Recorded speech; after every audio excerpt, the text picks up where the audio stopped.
To get started, is there any candidacy you would like to announce here today? Not today. Not but if today. I do, you'd be the first to know. Mitch Landrieu is the former mayor of New Orleans, but according to some political pundits, he's an ideal candidate for a higher profile political office. The big question, looking ahead to 2020. To run for president someday. I suspect you won't make an announcement You're today, not going to get into the race at all. No. Landrieu made the bold choice to remove 4 prominent Confederate statues from his city while the Confederate monument debate was in full swing across the country. That, along with a few favorable profile pieces, has launched his name into the 2020 conversation. But Landrieu says his focus right now, like many in the Democratic Party, is November 6th. You have to win elections, which means you have to show up and vote.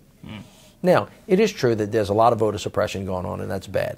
They're really trying to peel back the Voting Rights Act, and that's bad. But there are a lot of people that just don't go vote, and then they complain all the time. We didn't lose the election by much. So the first thing people need to do is show the hell up. That's what I would say to people. You know, and as a politician, this is not the right thing to say, but I'm almost like, if you're not going to show up to vote, then just shut up. I'm going to tone it down just a little bit. Is that okay? Right now, it's clear that President Trump needs to get checked.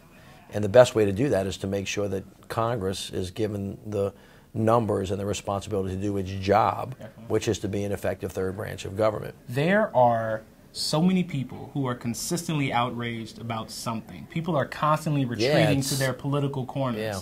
How do we move past that? This is a very weird moment for the country. First of all, I think it's a dangerous moment. I think that President Trump tends to autocracy, and that's not good for democracy going forward. Plus, I think his vision for the country is wrong.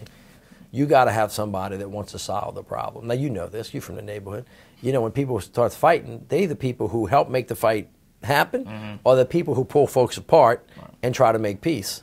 We need more of those people. Landrieu isn't running for anything this election cycle, but he has weighed in on the Democrats' identity crisis. I'm what they call a radical centrist. There are not many of us left anymore.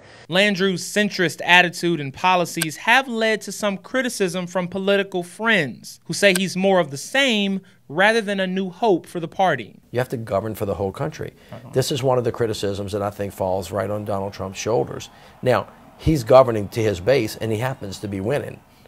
I still think that's the wrong thing for the country. I think that if you're the President of the United States, you ought to represent the whole country. Stay true to what your principles are and advocate very powerfully and strongly, but understand there's always got to be a compromise. You're never going to get 100% of what you're trying. And if you try to get 100%, you're going to get nothing. And 100% of nothing is nothing.